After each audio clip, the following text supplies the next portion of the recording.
Hey, Bobby Manning here. Welcome to the Garden Report.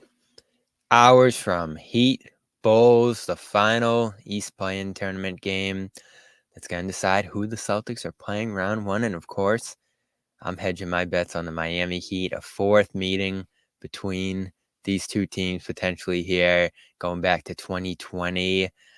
And Wes Goldberg, of course, is back as he has been throughout all these years to talk about it. Could have been an interesting first round series between a Jimmy Butler Heat team that's close to full strength. I know Terry Rozier, Duncan Robinson right now dealing with some stuff as well.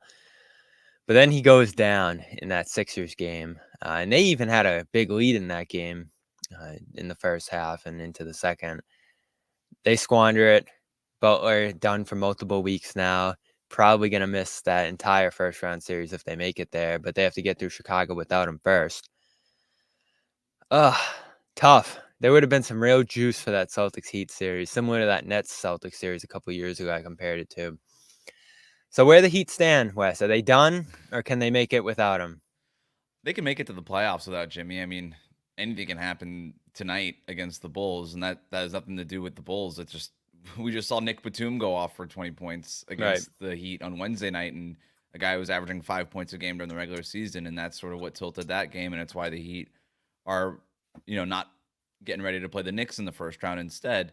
So, yeah, anything can happen tonight. Somebody can catch fire. Next thing you know, the Heat are the eighth seed playing the Celtics. But that might be as far as it goes at this point. I just, you hate to count out a team like the Miami Heat, but boy, I'm finding a lot of reasons why not to count them in at this point. And Jimmy Butler is going to be out for several weeks now.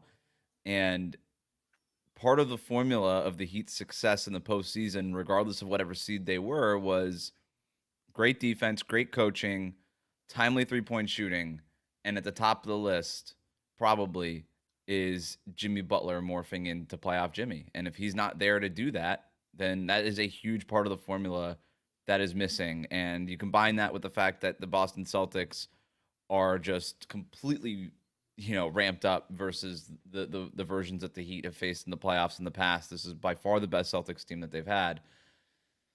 It's a daunting task, and it feels like, all right, even if you do manage to get out of the play-in tournament for the second straight season, there's just really no reason why any sane person would pick the Heat in a series against the Celtics at this point. I wanted to see them just because you made these additions as the Celtics to beat the Heat in many ways, especially the Porzingis one. You want to test that out. You want to have your antenna up right away against a team that beat you last year. I don't think there's any way Boston could have entered a series against the Heat, fully loaded Heat team, without some urgency, without some motivation to maybe even roll over that Heat team and make a statement. I think that's why myself and others wanted to see a series like that to set a tone for the playoff push, as difficult as it could have been for a first round series. I could still see it being difficult in the sense that you go into it, you don't see Butler on the other side, and you say, we got this, which the Celtics have been prone to do. Not as much this year, a couple different times. They lost that Lakers game when LeBron and Davis sat out, and there's some other examples of when they didn't play good with stars out on the other side. But there'd be no real risk of them losing that series or that series going long, I would think. Although, I think I looked 13-9, the Heat were without Butler this year. Right. So they But they can get weren't by playing the without him. Celtics in those games either. Right. So that's the Although difference. he missed one of those, right? And I Yeah. felt like they competed decently. Oh no, they got They killed in that one. the Heat will compete. I don't know what the final score would be. They can make it a competitive, hard game for the Celtics and still lose by 15 points. That's just the Right. way it is when you play the Miami Heat. They're gonna make you work for it on every possession. And Bam Adebayo is awesome and can do a lot that can mess with the offensive flow of a team, even like Boston with the 5-out offense. Like Bam can defend any place on the court, right? And at an elite level. So, that's a problem. Tyler Hero, if he gets going, like who knows what can happen in a one game. But yeah, I would trust the Celtics at this point to figure it out over, like, yeah, maybe the series goes 5 games. It just feels like at some point you need the weaponry to go up against a loaded team like the Celtics, and the Heat without Jimmy Butler, and even still probably without Terry Rozier, who is going to be out Friday night with this neck injury. We have no timeline on how long he would be out. Like you keep Duncan Robinson dealing with this lower back injury that's been lingering for like the last month. It just keeps happening in terms of these injuries piling up, and then obviously the worst possible one at maybe the worst possible time with Jimmy Butler. Yeah, and the more guys that go down, the deeper you go into your roster. I was surprised to see DeLon Wright out there the other night. I forgot they picked him up. So I don't know how he would fare in a playoff series playing big minutes without Rozier. And you're talking Nikola Jovic at that point, who hasn't been in this kind of environment, and guys who maybe can make shots and do some things on offense if they get hot or whatever. The problem for them in this series is that they would have trouble defending Mm-hmm. Boston, and they already had issues through the 3 losses in the regular season, playing the way they did in previous seasons against them, zoning it up. They couldn't do that as much. The Celtics took care of that, especially through Porzingis. You couldn't hide Bam on some non-shooters as much as you want to in the past. You have to play Porzingis straight up with him. Mm-hmm. And so you just end up, maybe they can switch, and I still respect their ability to switch against Boston and, throw some guys at Tatum and Brown and maybe make the Celtics stagnate a little bit for points. I think the Super Bowl game was a good example of that. But that was the night or the afternoon, I guess, where things really started to fall apart. Josh Richardson goes down. That's another switchy defender type that you need in a series like this, and obviously he's out for the season. It looked like Rozier went down for a long time that night. I know he comes back, but he gets hurt again, as you mentioned. So even if he comes back, how close to 100% is he? So they're just too hurt right now. And when you reintroduce Hero, who wasn't a part of this series a year ago, and Robinson, even if he's out there, there's just too many guys the Celtics can go at. And the one thing that makes this Celtics team different from a year ago is they're not letting bad defenders off the hook. And I know the Heat can scheme it up to maybe hide those guys a little bit, but the Celtics have just been lethal all year at exposing non-defenders, and they're going to go at Hero again and again. They're going to go at Robinson again and again. And that's going to be tough for the Heat to deal with. Yeah, and Joe Mazzulla has done such a better job in his second year tilting things further in that direction and not letting, weaknesses off the hook in general. Just, okay, hey, this is what we need to do. We're just going to run. We're going to let Jaylen Brown go ISO for a little bit to attack these weaker defenders or whatever it needs to be in any sort of matchup. I think Joe Mazzulla has gotten so much better at recognizing those things and making those adjustments quickly, and then sticking with the things that work. And so, yeah, it would have been great to see a Heat team at full strength, even as, as disappointing as this regular season has been for Miami. And I don't know how much, people outside of Miami recognize this, but like, you come off of an NBA Finals run the way that you did. The expectation is not to go back into the play-in tournament the next year, even though it worked out last year where they were able to get all the way to the finals. Like, you just didn't want to do that again. If you were a finals team, a team coming off of a finals run should win 50 games in the regular season, right? And they didn't want to be back in this play-in mix, and they sort of stumble at the end of the season, and they end up going from a team that had a shot at a top 4 seed in the East at one point to having to fight for their life just to make the playoffs. And then that obviously you end up having to play these extra games. And in the first one, Jimmy Butler gets hurt. And this is why you try to avoid the play-in tournament in the first place. So you have all that stuff. And obviously you would have not had to play the Celtics in the first round, but maybe you make a run to the conference finals, and you see the Celtics again. And so all this stuff robbed us of another classic in this rivalry, like a classic series where you have this vaunted Boston Celtics team that made all these amazing additions over the offseason and look like complete world beaters in the regular season. You have a Heat team that does not take the regular season as seriously as I think that they probably should, but has all the organizational equity, has all of the confidence and the self-belief, all of those things, like where if the Celtics have all the talent on paper that the Heat wish they had, like the Heat have that kind of wide acknowledgement and respect of like the fortitude and the mental strength and all that stuff that people are still questioning about the Boston Celtics, right? And you kind of get these things meeting over and over and over again, and sometimes the Celtics win, sometimes the Heat win, and it just feels like we got robbed of another addition to that series here. And I don't know if it's the last chance that we have. The Heat, if they lose tonight, Bobby, like it feels like they have like real serious questions that they need to ask over the offseason. And so Here we we are might not again with ever get that. it. We We might had never. that conversation last year I around know. this time, and it's like, do you look to a rebuild? Do you start to sell some parts? And then they go to the finals again. So we'll have that conversation when we get there. But Yeah. man, the personnel this year, that's the real story here because Vincent leaves. I thought that was going to be a real loss for them just based on how he played last postseason. And it's still Kyle Lowry going into this year. And you don't really replace him because of the whole Lillard debacle. And we've talked about that plenty.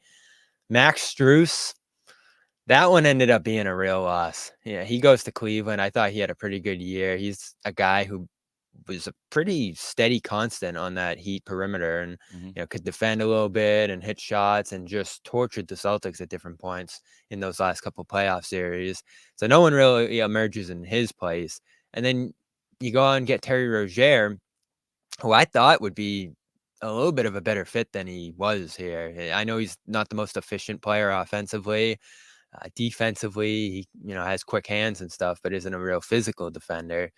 So I pictured that one having a little bit more of an impact immediately, and I know he got banged up and stuff, but that one didn't change their fortunes as much as I thought it would. And then think of some of the young guys, Hakas, that whole thing went great this year.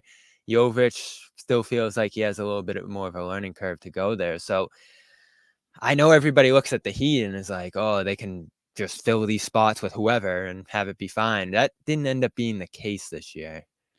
Yeah, I don't know. I thought their depth was actually pretty. I thought their depth was better this year than it was last year. At You least in think? terms of the regular season. Yeah, I mean, yeah, you lose Max Strus and Gabe Vincent, but you added some really needed perimeter guys that they didn't really have last year in terms of wings. So they let the guards go and replaced them with wings because this team felt like it was missing something in terms of length on the perimeter, and so they draft Jaime Jaquez. They elevate Nikola Jovic into a bigger role, and he earned it with his own development, kind of behind the scenes and stuff. They signed Josh Richardson, who was starting to come along before he got hurt. And then you make that Terry Rozier trade midseason. And I thought that this team overall was just going to be Haywood Highsmith kind of developed and became a role guy for them too. So I thought this team was deeper. My biggest questions were at the top of the roster with Jimmy Butler. Like even before the What injury, happened there? he was showing decline of age. The guy's 34 years old, and his numbers at the rim have declined. Like all the indicators where you're like, okay, is this guy getting older? We're there, right? Like fewer dunks, fewer worse shooting at the basket, all the like few like all these things. Just picking his spots a lot less. Like even though Jimmy Butler kind of treats the regular season, he kind of goes into the right lane on the highway and kind of goes 65 and a 70, and he just sort of cruising until the playoffs roll around, and then he's going 90 He had one of all the those way in the games left in lane. But Boston. I don't know if it was the first one or the second one in Boston. He just didn't shoot at and it was all just night. so many of those games, and it was so strange. It was so strange because, like I said, he used to pick his spots a lot more, even though he did take his time off in the regular season, and he was just picking those spots less and less. And eventually, it became the question of, well, is he just choosing to pick his spots less, or can he physically just not get to that level anymore? And there were times in the regular season where it would look like in the first quarter he was trying to get there, and then it just wouldn't happen, and then he would go back to being a little bit passive. And so I was just concerned about Jimmy Butler in general. Can he reach those heights again? Because the thing with Jimmy is everybody would just always assume playoffs roll around, playoff Jimmy is going to appear, right? And for the most part, that's been true. I think that there was definitely something to that. But it was only a matter of if and not when, or I'm sorry, it was a matter of when and not if that was going to stop, right? As players get older, they could do it a lot less. And so I just thought, like, okay, when are we going to get to the point where Jimmy Butler can't summon playoff Jimmy? Because it's a matter of time before it happens, and we're not going to know until it's too late. And now we're not even going to be able to see that. But I thought that there was definitely some indications that maybe that wasn't even going to be there. Because even the play that he got hurt was like a freak accident, but like why is he pump faking on a fast break? Just go ahead and dunk it. And that was the strangest part of that play for me. So he pump fakes, gets Kelly Oubre to go in the air, people are wondering, like, why is Kelly Oubre jumping on a pump fake? Kelly Oubre probably didn't expect a pump fake. Nobody pump fakes in that Yeah. situation. You're on the fast break. He thought Jimmy was going up with it, and he was trying to block it against the glass. And so Kelly Oubre is like, where did the body go that I thought was going to be up there? Lands on Jimmy Butler's right knee, and then Jimmy Butler goes down in pain. I still don't know why Jimmy pump faked. I don't know why. And it's just, to me, it's just like, he probably doesn't have the lift that he had before, and he's probably even still getting used to that. So it's just weird. Devastating injury. Gonna miss this playing game tonight. Gonna miss multiple weeks beyond that. You have to think he'll miss the entirety of the first round if it comes to that. So it's a killer. And there's been many injuries in this playoff series, playing series so far across multiple teams. It just takes the right life out of multiple teams. Pelicans and Zion. Couple other ones too. I'm trying. Caruso, who is playing tonight, so we'll see what he looks like. I'm sure there's some others that I'm forgetting here, but just a killer because despite all the things you said, do trust him to take an up a notch into the postseason, and you're not even going to have that option now if you're Miami. So it's going to be difficult tonight. I still have them winning this game.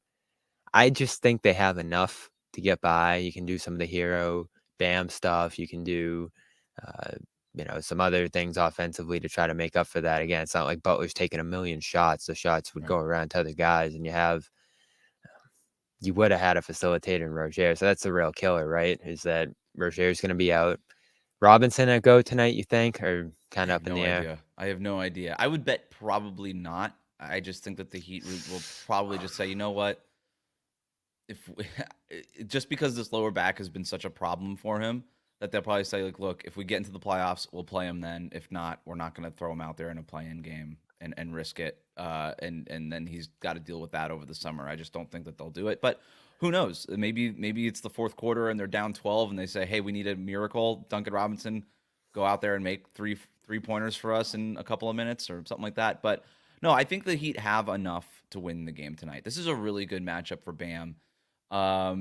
The Heat and the Bulls obviously played 4 times during the regular season. Bam played 2 of those games way back in November. Both of these teams look very different for a variety of reasons. For the Bulls, Kobe White has emerged into a legit kind of all-star caliber player, and then the Heat have all the trade deadline deals that we've already talked about and all that kind of stuff.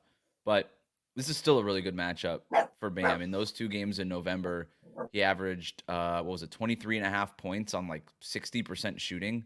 It was crazy. They just don't have the personnel to guard Bam. They like to have Nikola Vucevic or Andre Drummond kind of get up to the level of the screen, and that works against most centers who are just out there on the perimeter setting screens, but that's not what Bam does. He sets that screen, he gets the ball, and he's rolling to the rim.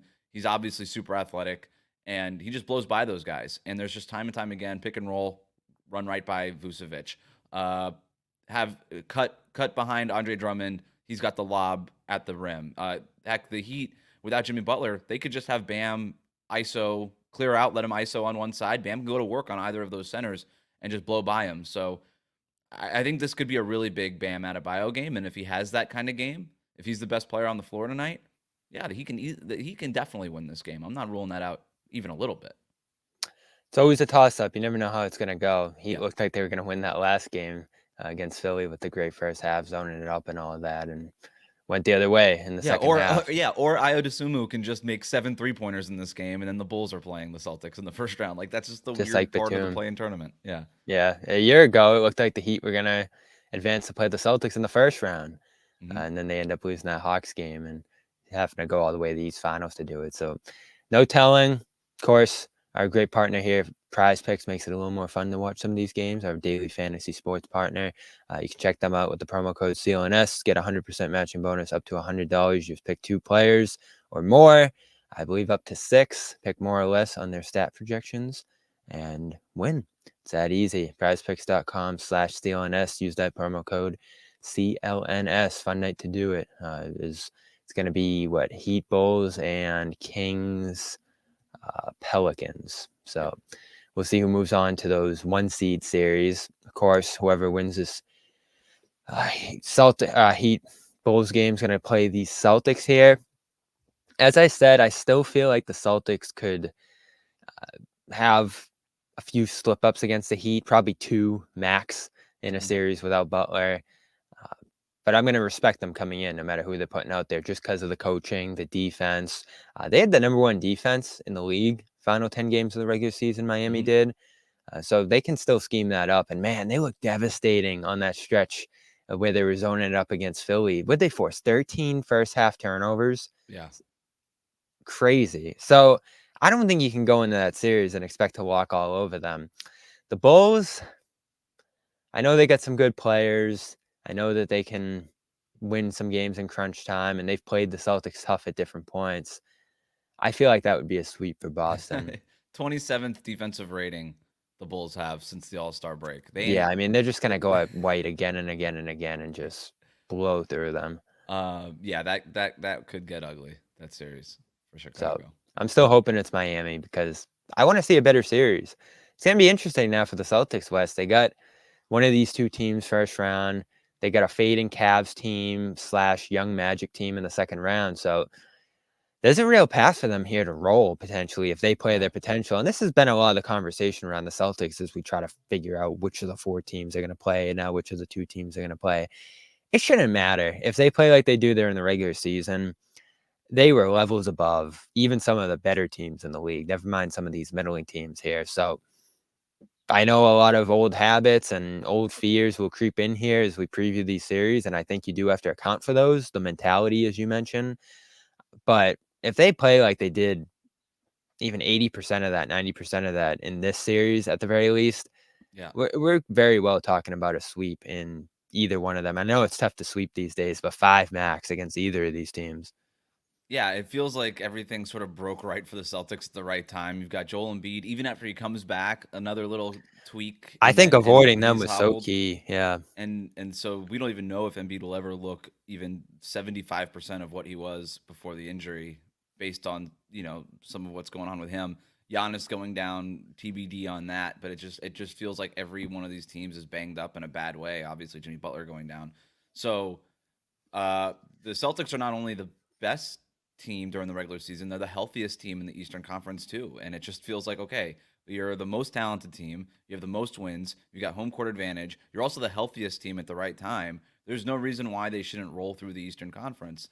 That said, it's still the Miami Heat, it's still that logo, it's still Eric Spoelstra, and it's still coming into town if the Heat win tonight for 2 games in Boston. And I can only imagine what the conversation on CLNS media and on radio waves and everything will be if a Jimmy Butlerless Heat team goes into Boston and steals one of these first 2 games. It will be what? Like what word would you use to describe what would happen for those next 24 hours? Panic mode.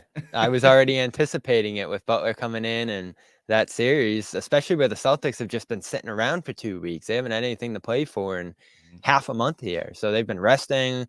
They've been sleepwalking through some games. I know they had a couple intense practices this week, but you do have to ramp up for this again. And it would be a similar feeling to that Philly series last year where Embiid's out for game one. Harden comes in and pours like 30, 40 points on them, and they lose that game one in shocking fashion. So they have to be able to prevent those kind of losses that extend series this time around. I think it's the most important factor for them because that's when injuries creep in. That's when more fatigue and miles creep into this team. And they've been super healthy all year, but there is still a relatively thin team where if you lost any one of those 5 starters or your top 6 rotation guys for even a game or two, it's a whole different game for the Celtics now at that point, especially in a playoff series. So they have to take care of business this year. They went 6 against the Hawks last year, 7 against Philly, 7 against Miami. That's what led to all those injuries and fatigue and all those factors that made them lose that game 7 against Miami. Yeah, and that 6-game series against Atlanta was the weird one, and Yep. that was the one that showed like maybe the Celtics just don't have it, right? It's like, yeah, you got to go in and just close. And it looked like they were going to close the door on Atlanta, and then the Hawks pushed it to 6 games. They almost pushed it to 7. They That was a almost pushed close to game down 7, the right? stretch. Yeah, and you're just like, what's going on? Like, this team is not even nearly as talented as the Celtics are, not nearly as well coached, not nearly as good. Like, what's going on here? And so yeah, the Celtics have had those sort of moments, but you have those moments until you don't anymore, right? And the Celtics are still relatively a young team, and maybe they've learned from those experiences. But So that's my question for you is this team different? Did we take what we saw in the regular season, the dominance, the relative lack of lapses, the strides from the players across the board and how well they fit together, the coaching improvement, as you mentioned earlier. Is this just going to be different?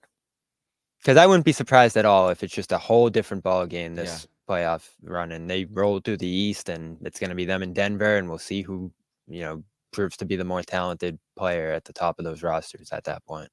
I think it's different. I don't know how different, and I don't know if it's going to be different enough to ultimately win the championship, but I think it's different. And that's the bet you made when you traded Marcus Smart and all that talk about, well, he's the heart and soul of the team. How could you get rid of him? And I loved the trade when they did it because I was like, well, isn't the whole problem with this team the heart and soul of it? That was the whole issue. And I'm not pinning it all on Marcus Smart, obviously, but like some sort of emotional change was needed, and the agent for that change was just getting rid of the loudest, most leadershipy guy in the locker room, and that was Marcus Smart. And it was risky when they did it, no doubt about it. But the whole thing that everybody questioned about this team was the heart and soul. So you needed some sort of thing to shake up sort of the soul of this team, and they did that. And obviously doing that by also upgrading just the raw talent level of this roster obviously helped too. But yeah, I just think all of that stuff combined with Missoula doing a better job in his second season, just looking more composed, the whole thing, a better coaching staff down the bench too is worth noting, and all that stuff. And also, to me, the thing that stood out was the composure of the Jason Tatum and Jaylen Brown, specifically with Jaylen Brown, where it was a little rough, I thought, to start the year in this 5-out scheme. He was kind of looking for his spots, but the Celtics have done a good job of winning games while also working through some of the things that they needed to work through and ironing out some of the wrinkles that they just had when they started the year. And there was a certain amount of composure in which that they did that gives me a little bit more belief in what this team's composure could be in a playoff series. But at the same time, I don't know that they're going to be tested that much because, again, it just feels like everything broke right in terms of injury and health for the Celtics right now. So how tested are they going to actually be? Is vanquishing the Miami Heat, a limping, undermanned, Jimmy Butler-less Miami Heat team in the first round potentially, does that really do anything for the psyche of this team? Maybe they could talk themselves into it, but it probably shouldn't, if we're being honest. And then you get past that, and okay, yeah, cool. If you beat the Cavs or the Magic, congrats. Who knows who you end up meeting in the Eastern Might be Conference the Finals Knicks if in you the get East that far. Finals at that point. So And then that would actually do something. I mean, the Knicks are they're a good team. So I'm not saying they're going to be without friction going into this, but then who ultimately are you seeing in the NBA Finals if you get that far? And is whatever sort of mental fortitude that you've developed over the last 10 months, is that going to be enough to get you over the ultimate hump of winning the championship rather than just getting to the NBA Finals, which this group has already been there? It'll be an interesting conversation at that point if it is Denver, Boston, of whether the adage of health and path, which, two things that often decide the champion at the end of the day. Mm-hmm. The Denver even didn't go through the toughest path possible last year to win their championship, but that's how it goes, and you're still the champion. So that's working in their favor right now. On the other hand, as you mentioned, Nuggets could be battle tested. I don't know how you could be any more battle tested than what they possibly face in the West here. So at that point, it will be an interesting toss up of whether the more tested team comes out on top there or the more healthy, fresh team that rolled through and stayed healthy wins at that point. But that's way down the line. Last question I got for you here. Say the Heat do lose tonight or just lose a quick series round one. Where they go? You got this Butler extension up in the air here. The report is he wants more than Brown. You talked about all the factors there, him declining, all the rest. I don't know how much of a trade market they'd even be for him if you wanted to move on from him instead of signing that deal. And then you got to build out a roster around these guys. And I don't know, does that Milwaukee thing too? Could you go back to Lillard and take a look there? I don't know. Where do you think this team goes if they lose tonight? They need So Pat Riley has basically already said that this is probably the last run of whatever era this is. And it's been a long run, and you could argue it's been maybe the second best run in Heat history behind the Big Three Heat era, right? Because of, two finals appearances, the Eastern Conference Finals appearances, all those things. But it's getting up there in age. They've struggled in the regular season now 2 years in a row. And so that's not a fluke, right? Like that's the largest sample size that we have that we're working with, at least recent sample size. I mean, it's a larger sample size than the playoff than the finals run last year. So you kind of, if you're asking yourself, how are we going to judge this group? If you're the front office, I think you have to judge it based on that and not just one playoff run. And so, yeah, Jimmy Butler, 34 years old, he'll be 35 by the time next season starts. I think it's clear that he's not capable of being the leader, uh, the lead scorer of a 50-win team. Like he's just not that guy anymore. Now he could be a very important player on a title team. I think he could still be that. But this team needs to get out of the play-in tournament, man. Like this team needs to stack up some regular season wins and make it easier on themselves. And they got to stop trying to stop taking the hard way out of this. So they need that lead scorer. They need that guy that could just make it easy for them in January, put up 45 points, and let them walk into a win. And they don't have to play that hard. They need that. Now they've tried to get that for the last 2 summers. They tried it with Kevin Durant. They tried it with Donovan Mitchell. They tried it with Damian Lillard. They're going to try it again. We know that, but it's hard, right? Superstar trades are hard to pull off in this league. So if that's probably plan A is, can we go get that superstar that we could pair with Jimmy and with Bam and make and kind of retool and do basically what the Celtics did in terms of revamping the roster and upping the talent level. But if they can't do that, then yeah, maybe they do have some more serious questions. I think the Jimmy Butler extension is going to be something that could potentially be a little contentious because he's going to say, "Hey, I captained one of the great eras in Heat history. Pay me," and he'd have a point. And the Heat could be like, "Well, you play 55 games a year, and you're getting up there in age. We can't afford to pay you that much anymore." And they would also have a point. And so I don't know. It's going to be a lot going on. But if they lose tonight, or even if they don't, even if they win tonight and you get rolled by Boston, this team has some real serious questions that they're going to have to answer. And unfortunately for them, it's not all up to them, right? It also depends on what the market is and kind of how the tides shift one way or the other, and which way they kind of get pushed and pulled, right? Because if they can't make that superstar trade, then you have real existential questions of, well, then what do we do now?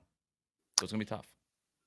It's going to be interesting. Wes Goldberg, follow on with him tonight for Heat Bulls at WC Goldberg, and however far they go, all you can Heat, Locked On Heat, everywhere you can read him and listen to him, as well as often here on the Garden Report. We'll see if it's Celtics Heat. Maybe we'll be talking down the line if it's a longer series. Appreciate you as always, Wes.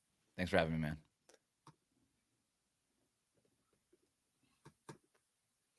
All right, and for everybody else remaining here, I want to give a quick shout out to our other great sponsor, PXG. It's a beautiful day out right now. I don't have any golf on the list. It's a busy day. Got shows, got the game tonight, all the rest, but maybe tomorrow I'll sneak out there, wear my PXG, the hat. The polos are amazing. So many different colors and designs. It's the best way to look your best on the course and even off of it. You don't have to wear it on the course. You could wear it off too. Premium materials, technology designed for peak performance, confidence-inspiring looks. And that's the thing, right? You got to look good to play good. You feel good swinging in these shirts. So it's all good stuff. Yeah, and maybe I'll wear it in South Beach as well. This would be a great look for Miami if we're making that trip. So it's pxg.com/garden. You're going to get 10% off all apparel. Elevate your style game on and off the course. They get the spring summer collection over there now at 2024. So go to pxg.com/garden. Use the code GARDEN at checkout to save 10% on all apparel. That's pxg.com/garden. Code GARDEN. We might be live tonight. I'm not 1,000% sure yet. So subscribe, CLNS Media, Celtics All Access. And you'll get the notification. Turn on those notifications, and you'll see if we're going live tonight after this game, previewing whichever opponent it's going to be. If not tonight, we'll probably be live tomorrow. Once again, Jimmy Butler going to miss this game, potentially the whole first round with an MCL injury. So some real life juice taken out of this hypothetical series here. And if it's the Bulls, we'll get a Bulls guest tomorrow on and see what they're looking like going into that series. Again, I don't see any juice in that series at all. Butler or not, Caruso or not. We'll see, though. What do you think it's going to be? Comment below. Let me know. You can find me on clnsmedia.com. And all of our channels and shows here. I'll be on 98.5, the Sports Hub, as well tonight if you're in the Boston area, talking about this game and the Celtics and more going into the playoffs with Joe Murray. So check that out as well. And appreciate you all for being here this afternoon. Again, show some love to PrizePicks, prizepicks.com/CLNS, pxg.com/garden. Our great sponsors are a big reason we're able to do this, go on these playoff trips, all the rest, and bring you this coverage. So that's it. I'm Bobby Manning. This has been a preview edition of the Garden Report.